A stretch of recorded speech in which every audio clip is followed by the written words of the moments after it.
Las autoridades del CODICEN analizan a esta hora adelantar y extender las vacaciones de invierno en educación inicial y primaria tras un aumento de los casos de infecciones respiratorias en niños y niñas. La medida fue solicitada por Salud Pública, que informó sobre una mayor circulación de los virus influenza y sincicial, respiratorios, ambos, y la necesidad de adoptar medidas. En este caso y en este marco, la Asociación de Familias Organizadas de la Escuela Pública consideró como inadmisible el cierre de las escuelas como única y primer medida para atender el avance de los contagios.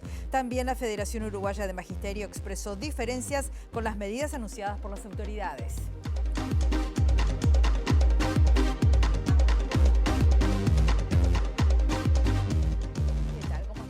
Bienvenidos a MBD Noticias. Comenzamos con la información desde Montevideo, con 14 grados a esta hora, en una jornada que va a seguir con el cielo claro, algo nuboso, periodos de nuboso, viento soplando del suroeste entre 10 a 30 kilómetros por hora. La máxima anunciada, 14 grados. Ya estamos en ella y no va a subir más la temperatura según Inomet. Las cámaras del Centro de Gestión de Movilidad, como siempre a esta hora las estamos viendo. Sepan que en Vázquez Ledesma, entre Francisco Vidal y Benito Blanco, hasta las 5 de la tarde hay carga y descarga. O en Aparicio Saravia, entre Monterroso y Sayago, hay allí una obra por extensión del corte de la obra del ferrocarril, así que atentos allí. O en Ciudadela, entre Soriano y Canelones, hasta las 6 de la tarde, trabajo de hormigonado. Vemos otros títulos que se están destacando a esta hora. El Frente Amplio interpela a esta hora al ministro del Interior, Luis Alberto Heber, por el aumento de los homicidios en 2022 y 2023. En este marco, el diputado interpelante aseguró que este gobierno tiene el promedio más alto de la historia en materia de homicidios. Si las elecciones fueran el próximo domingo, el Frente Amplio obtendría el 43% de los votos y los 5 partidos de la coalición de gobierno el 38% según la última encuesta de Equipos Consultores. Un tribunal de apelaciones revocó la prisión domiciliaria del médico militar Ricardo Revetria, imputado por las torturas a integrantes del Partido Comunista en Salto en dictadura, y dispuso que sea enviado a prisión. La Comisión de Promoción y Defensa de la Competencia aceptó tramitar la denuncia presentada por los cables del interior contra los canales 4, 10 y 12 y la empresa Equital Sociedad Anónima, al considerar que existen maniobras que pueden considerarse como anticompetitivas.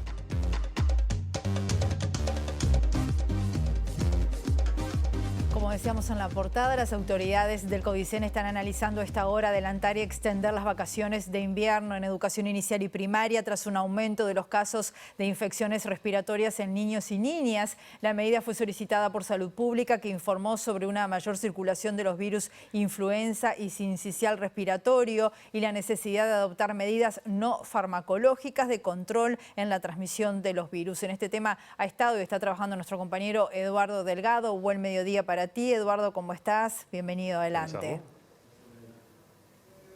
Rosina, buen mediodía. La Federación Uruguaya de Magisterio y de Trabajadores de la Educación Primaria solicitó una reunión urgente con la directora justamente de Educación Primaria, Olga de las Heras, para hablar sobre la situación referida a las vacaciones de invierno. Estamos con Gabriela Breleche, justamente de la FUM, para conocer primero qué información tienen oficial de parte del CODICEN sobre esta posibilidad de extender las vacaciones de invierno. Bueno, ayer tuvimos una reunión a la que fuimos convocados la coordinadora de sindicatos con los consejeros de CODICEN, una reunión de carácter informal, donde se nos informó que la autoridad de salud estaba solicitando que se iniciara rápidamente el corte de las clases presenciales en las escuelas de educación inicial y primaria. Por lo tanto, se iniciaría el lunes y sería durante 3 semanas. En ese entendido, quien está en este momento ejerciendo la dirección de la presidencia de CODICEN, el consejero Gavito, nos planteó que podía ser 3 semanas de receso o 1 semana de actividad virtual y después 2 semanas de vacaciones. En la tardecita escuchamos que esta versión había variado un poco y ya estaba hablando de 2 semanas de actividad virtual. Ante eso nosotros planteamos en la instancia que se estuvo intercambiando las dificultades que tiene la virtualidad, porque claramente no todos los niños en sus hogares tienen internet, no todos tienen computadoras, no todos tienen un referente adulto que pueda ayudarlos. Por lo tanto, si bien es una medida que se tomó durante la pandemia, lo que pudimos comprobar en las escuelas es que se generó una mayor brecha educativa entre quienes habían podido acceder y quienes no tenían la posibilidad por distintos medios, principalmente en los contextos más desfavorables, pero en realidad en todos los contextos, porque hay familias que por el solo hecho de que el padre y la madre no están durante todo el día, o es una familia monoparental donde el adulto sale a trabajar y llega tarde y tiene todas las obligaciones del hogar, es complejo que pueda además dedicarse a hacer las tareas con su hijo. En esa instancia también planteamos la necesidad de algo que ya veníamos planteando de antes, de que ante la dificultad que se generó en este periodo de la pandemia, donde no había presencialidad y se generó una brecha más profunda en cuanto a los aprendizajes, es necesario que haya docentes, maestros, que puedan estar sin grupo a cargo trabajando con niños que quedaron más rezagados en sus aprendizajes, no por dificultades de aprendizaje, por no tener las condiciones para poder haber seguido en la virtualidad.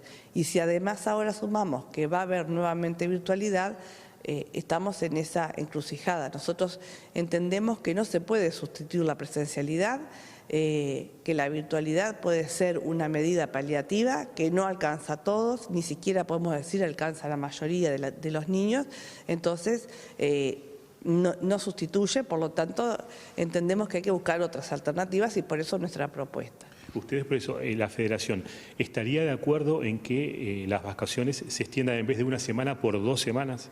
En realidad lo que nosotros planteamos nosotros es un receso de 3 semanas. No se habló en ningún momento de 2 semanas. Un receso de 3 semanas, iniciando el lunes. Nosotros lo que dijimos es que nunca vamos a estar en contra de lo que la autoridad de salud indique, como sucedió en la pandemia, cuando te dicen hay que cortar el hecho de que los niños estén en contacto directo unos con otros porque se está generando un contagio, que en este momento, por lo que nos plantean, ni siquiera son suficientes las camas para la atención de los virus respiratorios que están siendo complejos. Bueno, a eso obviamente nadie va a decir no se atienda. La salud es lo primero y bueno, y si la autoridad de salud entiende que tiene que ser de esta manera, lo aceptamos. Sí queremos hacer visible cuáles son las dificultades que se encuentran y cuando se dice, bueno, se continúa en la virtualidad no estamos todos. En la virtualidad llegan algunos y en diferentes condiciones. Por lo tanto, vamos a seguir profundizando una brecha que ya viene muy afectada en los aprendizajes de los niños. Eso para nosotros es muy preocupante y por eso, bueno, ese tipo de planteos. También planteamos la necesidad en la ANEP, pero que tiene que trascender a la ANEP, ¿no? Nosotros lo planteamos allí porque estábamos con las autoridades de la ANEP, pero que de los trabajadores, funcionarias y funcionarios de la ANEP que tienen hijos en edad escolar puedan tener una flexibilidad en su trabajo, ya sea pudiendo trabajar en forma virtual, pudiendo hacer guardias y rotar, de manera de poder atender también a los hijos que van a quedar en el hogar. Y esto debería poder trascender la ANEP y poder ser una política del gobierno que tiene que atender a todas las familias, porque evidentemente es complejo cuando de un día para otro te dicen durante 3 semanas los niños van a tener que quedar en casa. Algareche, muchas gracias por estos minutos, muy amable. Un gusto. Rosina, aquí desde la Federación Uruguaya de Magisterio, bueno, más que atentos a la decisión que tome el CODICEN referida a las vacaciones de invierno. Claramente, muchas gracias, Eduardo. Y entre tanto, la ministra de Salud Pública, Karina Arrando, solicitó al presidente del CODICEN, Robert Silva, considerar el inicio de las vacaciones desde el 3 de julio, de forma de contribuir ahí a mitigar el impacto en la salud pública a nivel nacional, minimizando la exposición potencial de niños y adultos y de esa forma desacelerar el comportamiento epidemiológico. En la nota difundida por Azul FM, la ministra de Salud expresó que Uruguay y la región enfrentan un aumento de los casos e internaciones por enfermedad respiratoria aguda en virtud de una mayor circulación de virus influenza y virus sincicial respiratorio. Este incremento, según Rando, se da predominantemente a expensas de la población afectada en el grupo de edad preescolar y escolar que asisten a centros educativos. Esta situación actual implica, por lo tanto, un riesgo mayor de transmisibilidad entre la población en general, en establecimientos o lugares donde se da mayor concentración de personas y mayor movilidad, tales como son los centros educativos. En este sentido, es importante fortalecer las medidas de control no farmacológicas habituales y recurrir a estrategias probadamente efectivas, tales como las vacaciones invernales anualmente previstas, como herramientas para minimizar la transmisibilidad y ocurrencia de casos e internaciones. Por este motivo, la ministra solicitó que la ANEP considere que el inicio de estas vacaciones invernales se concrete este 3 de julio de forma de contribuir a mitigar el impacto en salud pública a nivel nacional, minimizando la exposición potencial de niños y adultos y desacelerar el comportamiento epidemiológico. La situación, culmina Rando, está siendo permanentemente monitorizada. Y el profesor de la Clínica Pediátrica de la Facultad de Medicina, estamos hablando del doctor Gustavo Giacchetto, dijo que se está justamente constatando un pico de infecciones respiratorias en niños y niñas que está tensionando el sistema de salud, aunque advirtió que la suspensión prolongada de las clases puede traer aparejados otros problemas, como se verificó durante la pandemia. La situación que estamos viviendo es un aumento de los casos de infecciones respiratorias en términos globales y en especial hay dos virus que están circulando en forma importante, que son el virus respiratorio sincicial, que es un virus que afecta a los niños más pequeños, y el virus de la gripe, pero predomina el virus respiratorio sincicial. Con la particularidad de que este virus, bueno, afecta a todas las edades, pero fundamentalmente a los niños más pequeños y determina cuadros respiratorios de dificultad respiratoria, que son los que ameritan mayor cantidad de consultas, ingresos y hospitalizaciones eventualmente en CTI. O sea, estamos viviendo como una situación de invierno con un pico de enfermedades respiratorias que se presentó con respecto a otros años un poco más intenso y antes. Eso es lo que se está ocurriendo. Con respecto a las medidas que se toman, bueno, hay que sopesarlas en su conjunto, ¿no? Adelantar las vacaciones puede contribuir a disminuir la circulación, eso es un efecto esperado, pero también hay que sopesar durante cuánto tiempo, ¿no? Sabemos que en épocas de pandemia el cierre escolar tuvo consecuencias bastante nefastas, entonces hay que tener cuidado también con esas medidas, ¿no? Y a todo esto, la Asociación de Familias Organizadas de la Escuela Pública considera inadmisible el cierre de las escuelas como única y primera medida y que no haya informes sanitarios ni oficiales, medidas sanitarias que deban aplicarse a otros espacios y no solamente a las escuelas, sostienen. Lo primero es preocupación porque se echa mano una medida como única medida, la de suspender la presencialidad, que es una medida que se había tomado en un contexto de pandemia mundial, con la crisis del COVID, pero que entendemos que no es adecuada para este contexto. Eso como primera cosa, preocupación. Por otro lado, sorpresa, porque no habíamos dado cuenta de esta situación, de que había una supuesta ola de contagios que estaba afectando tanto. No hay informes sanitarios que lo avalen, o por lo menos no los conocemos. Y después que toda la información que tenemos no es oficial, sino que es información que ha trascendido por la prensa. Y con respecto a los cuidados, claro, las familias de trabajadores que de un día para el otro nos digan que vamos a tener que resolver 3 semanas qué hacer con los gurises, porque nosotros contamos, si bien la escuela no es una guardería, como se dice, es un espacio de cuidados en el que las familias contamos que los niños van a estar determinada cantidad de horas. Resolver para cualquier familia trabajadora de un día para el otro, tener que no poder contar con ese espacio, causa muchos problemas. Ni que hablar en las mujeres, que somos principalmente las que nos hacemos cargo de los cuidados, que en muchos casos van a tener que optar entre ir a trabajar o quedarse a cuidar a sus hijos, ¿no? O sea, otra vez una medida que solamente castiga a la infancia. En caso de confirmarse esta ola de contagios, no se va a tomar ninguna otra medida para frenar estos contagios, ni en ningún otro espacio de infancia o de adultos. Nos genera muchísima bronca también y nos sentimos muy solas las familias frente a esta situación. Según las familias, la virtualidad es una herramienta de apoyo que no sustituye la presencialidad y que como medida alternativa fracasó en su aplicación en las escuelas públicas. Y el INAHU anunció en las últimas horas que a partir del lunes 3 de julio los centros de primera infancia y los clubes de niños van a suspender sus actividades en el marco de la decisión de las autoridades de la educación de suspender las clases presenciales en jardines de infantes y escuelas debido al aumento de infecciones respiratorias graves. Nos vamos al Parlamento, allí también está uno de los focos de atención por estas horas porque el Frente Amplio está interpelando al ministro del Interior, Luis Alberto Heber. Buen mediodía, Luca Veloz, ¿cómo estás? Bienvenido, adelante. Gracias, Rosina. Sí, pasadas las 10 de la mañana comenzó esta interpelación de la bancada del Frente Amplio al ministro del Interior, Luis Alberto Heber. El miembro interpelante, Sebastián Valdomir, centró su exposición en una serie de cuestionamientos a la gestión de Heber sobre la posibilidad de que volvieran las carteras, así como lo había anunciado el ministro Heber.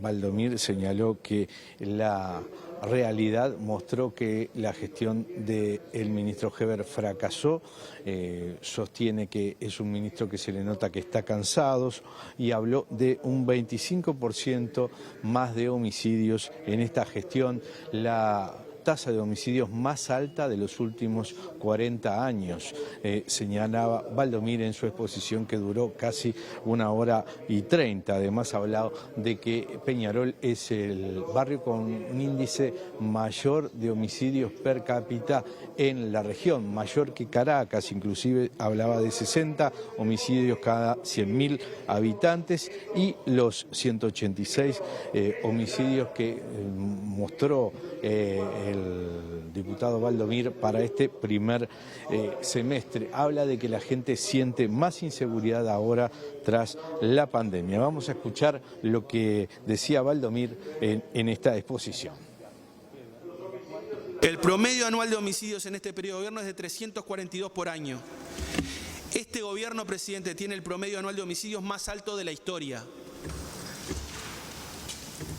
Y esto no es una gráfica confeccionada con datos del Frente Amplio o de alguna fundación o de alguna ONG o algún observatorio privado. Esto está construido con los propios datos del Observatorio del Ministerio del Interior. ¿De qué mayor seguridad nos pueden hablar cuando esa gráfica muestra claramente que este ministro está parado arriba de un volcán en materia de homicidios? Cuando vemos que el promedio anual es el más alto desde que se lleva registro. Esta es la realidad terca y angustiante que interpela al ministerio y a la gestión del ministro. No se pueden negar estos datos, porque además esto contrasta enormemente con esa idea que se ha tratado de instalar permanentemente de que estamos más seguros que antes.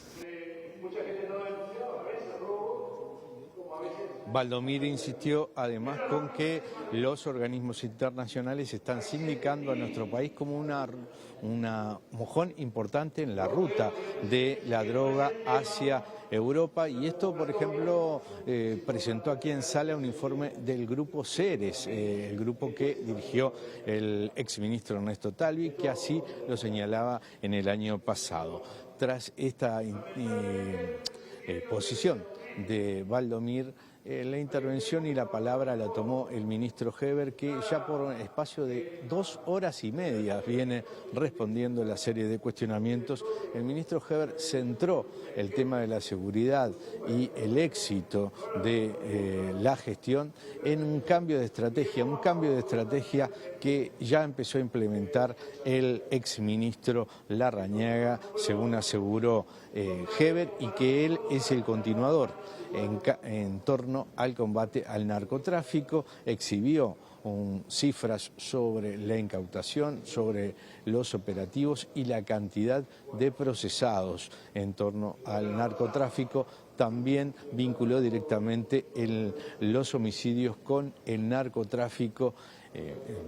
Vamos a escuchar lo que nos decía Heber hace unos minutos nada más.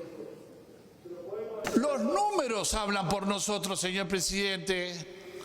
No es discurso. Y ahí están los resultados en 3 años comparando con los 5 años anteriores.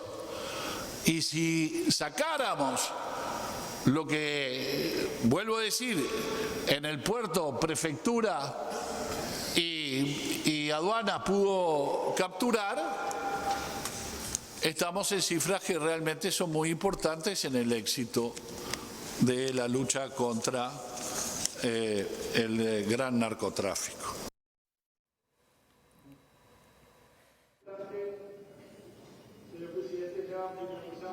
La discusión sobre la cantidad de homicidios en este semestre se ubicó en los últimos minutos.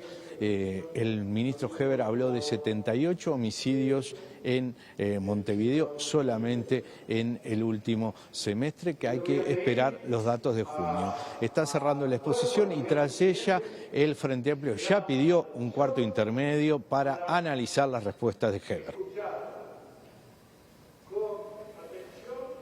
Muy bien, Luca, volvemos si así tú lo dispones. Entre tanto, les contamos que si las elecciones fueran el próximo domingo, el Frente Amplio obtendría el 43% de los votos y los 5 partidos de la coalición de gobierno el 38%. Esto según la última encuesta de Equipos Consultores. Entre el 12% de la población que se mantiene indecisa, el 34% fue votante multicolor en las pasadas elecciones.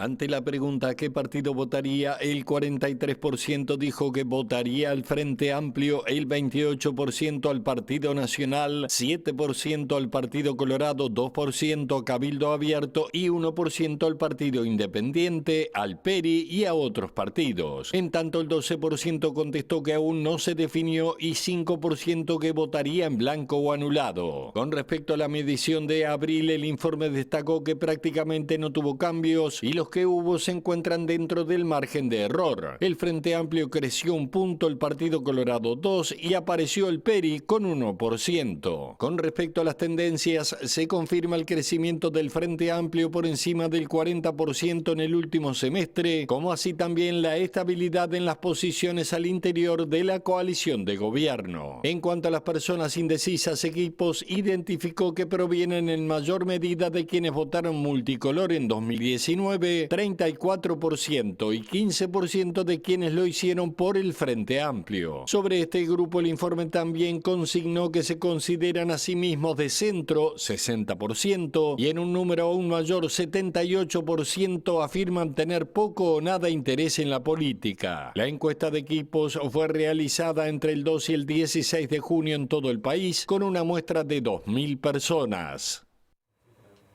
Una delegación del Frente Amplio se va a reunir esta tarde sobre las 15:30 horas con el presidente de la República, Luis Lacalle Pou. Esto va a ser en la Torre Ejecutiva. La reunión fue solicitada la semana pasada por el presidente de la coalición de izquierdas, Fernando Pereira, ante el agravamiento de la crisis del agua. Además de Pereira, la delegación del Frente Amplio va a estar integrada por el intendente de Canelones, Yamandu Orsi, el director de Desarrollo Ambiental de la Intendencia de Montevideo, Guillermo Monsechi, el director de OCE, Edgardo Ortuño, las legisladoras Lilian Quechichian, Lucía Echeverri y la vicepresidenta del Frente Amplio, Verónica Piñeiro, y el presidente de la Comisión del Interior, Aníbal Pereira. Otros temas, el abogado Juan Raúl Williman, integrante del consultorio jurídico de la UDELAR, que representa a 6 de las personas denunciantes contra el senador Gustavo Penades, aseguró que la declaración anticipada de las víctimas es algo clave en los casos de delitos sexuales. Williman explicó que existe controversia entre la defensa de Penades y la Fiscalía sobre si se debe mantener la reserva de sus identidades. La regla es que los testigos, las víctimas, los peritos declaren en juicio frente al juez de juicio. La excepción a la regla es justamente el artículo 164 que regula lo que podríamos llamar como una categoría de víctimas especialmente vulnerables, en donde la regla pasa a ser la declaración anticipada como un mecanismo de protección que es parte del nuevo estatuto que genera el Código de Proceso Penal para la víctima. Lo que permite es que la víctima pase por esta situación que claramente es revictimizante. No es simple declarar ante la justicia, pero lo que busca el sistema es que sea lo menos invasivo posible. Entonces se hace de forma anticipada, se hace con cámara Gesell o video de circuito cerrado, donde la víctima no comparte la sala con el imputado y su defensa, hay una discusión del pliego de preguntas de forma previa, hay un funcionario especializado. Exacto, hay un funcionario especializado que toma esta declaración en base al pliego que discutieron las defensas y la fiscalía. Le permite a la víctima el mayor grado de protección, y si la jueza decidiera que además fuera con identidad reservada, se tomaran otras medidas para que la protección sea total, no solo en cuanto a la modalidad, sino en cuanto a la reserva.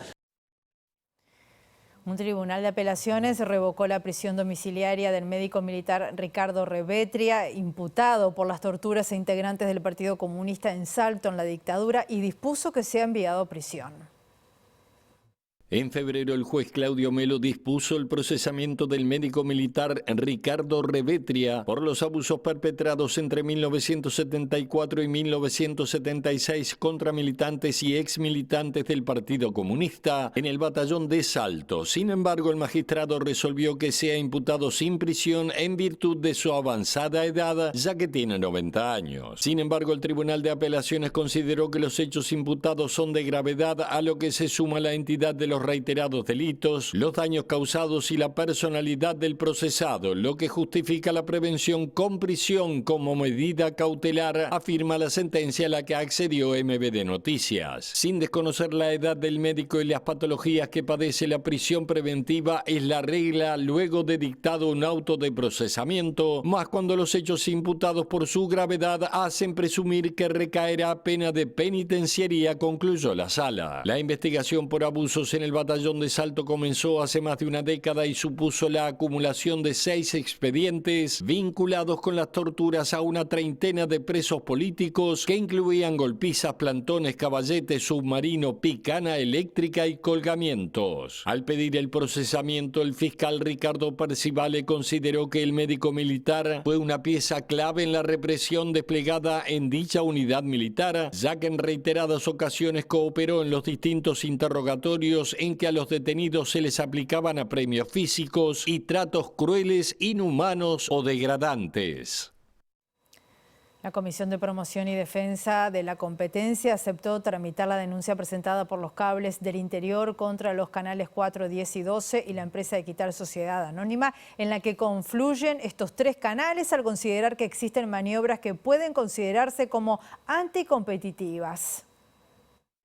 La respuesta del organismo que opera bajo el Ministerio de Economía y Finanzas fue a raíz de la denuncia presentada por la Cámara Uruguaya de Televisión para Abonados, CUTA, el 23 de mayo contra los canales privados por abuso de posición dominante y prácticas monopólicas. En la resolución citada por el diario El País, se consignó que la comisión se declaró competente para actuar una vez realizado el control de admisibilidad de la denuncia y constatar que a priori hay prácticas identificadas con apariencia de anticompetitivas. CUTA había denunciado que los canales de Montevideo amenazaron con cortar el servicio si los canales del interior no renovaban antes del 31 de mayo los contratos a un precio 20% superior, sin reconocer la cantidad de abonados actual de las empresas. Por ese motivo, la CUTA solicitó una medida cautelar de no innovar para impedir que Equital suspenda el servicio. Otro aspecto cuestionado es que Equital impone la compra de las señales de los 3 canales como paquete cerrado, sin la posibilidad de negociación diferenciada. La Comisión de Defensa de la Competencia no otorgó la medida cautelar solicitada por CUTA y convocó a una audiencia de conciliación con carácter de grave y urgente, instancia en la cual la renegociación de los contratos también estará sobre la mesa.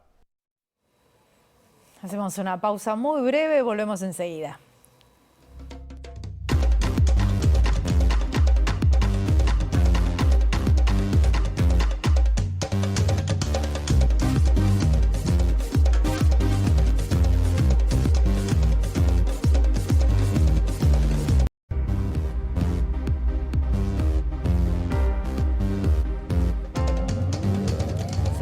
bloque de MBD Noticias. Continuamos con la información con 14 grados a esta hora aquí en Montevideo. Vamos a volver con Eduardo Delgado, que ahora está en la sede del CODICEN, porque en minutos va a comenzar una sesión muy importante que va a definir si se aplica o no estas vacaciones extendidas a los más chicos. Adelante, Eduardo. Así es, Rosina, aquí en la sede de la ANEP estaba previsto que comenzara la reunión del Consejo Directivo Central a las 13 horas, pero podemos decir que aún esa reunión no ha comenzado y se debe a que hay contactos entre los consejeros del oficialismo, los consejeros designados por el Poder Ejecutivo, bueno, en búsqueda de acordar qué medida van a tomar con relación a las vacaciones de invierno. Como ya han informado ustedes desde allí desde estudios, se maneja la posibilidad de 3 semanas de vacaciones, de suspensión de clases y la posibilidad de que alguna de esas semanas sea con virtualidad, pero eso no está definido, que hay contactos entre los consejeros del CODICEN y autoridades del Poder Ejecutivo. De estas reuniones, de estos contactos, no participan hasta el momento los dos consejeros elegidos por los docentes. Así que estamos expectantes aquí al CODICEN a lo que se resuelva sobre este tema justamente en el correr de esta jornada. Muchas gracias, Eduardo. Vamos a estar obviamente que más que atentos a todo esto y el desarrollo lo vamos a tener a las 19 horas. Y en el marco del Día Internacional del Orgullo Gay, la activista Alejandra Colette Spinetti destacó en MBD Noticias la libertad adquirida por el colectivo, pero reclamó que las leyes que contemplan a las personas trans e integrantes del movimiento sean cumplidas y acatadas. Hoy a 30 años hacemos una evaluación y estamos acá, como vos dijiste, en el Cerrito de la Victoria, afuera, en la calle, no pasa un patrullero y me lleva presa. Tenemos una ley integral para personas trans que si bien no se está cumpliendo en su totalidad, y como siempre digo, los derechos no se están solo cuando se reconocen, sino que después hay que conservar esos derechos y luchar para que esos derechos se respeten. Bueno, tenemos una ley de reconocimiento de derechos, estamos en un momento de resistencia, lucharemos para que esa ley se cumpla en su totalidad. Consultada por el embate de algunos sectores que buscan invisibilizar al colectivo, la activista señaló que surgen de la avanzada de discursos fundamentalistas. Que vienen de la mano de ciertas iglesias, sobre todo las iglesias neopentecostales, de las derechas políticas. Tenemos el ejemplo de Brasil con Bolsonaro, tenemos el ejemplo de Paraguay, tenemos el ejemplo en una cantidad de países de la región. Y bueno, y está pasando en Uruguay, ¿no? Que de pronto no te tocan la ley, bueno, pasó en Argentina con Macri, no te tocan la ley, pero no te dan presupuesto para que esa ley se cumpla lo que establece. Entonces hoy de la ley integral para personas trans se cumplen muy pocas cosas, el cambio de nombre y género, la pensión reparatoria y algunos llamados laborales, no todos. Nos vamos, volvemos a las 19 horas y mañana tempranito a las 8. Que pasen ustedes muy bien.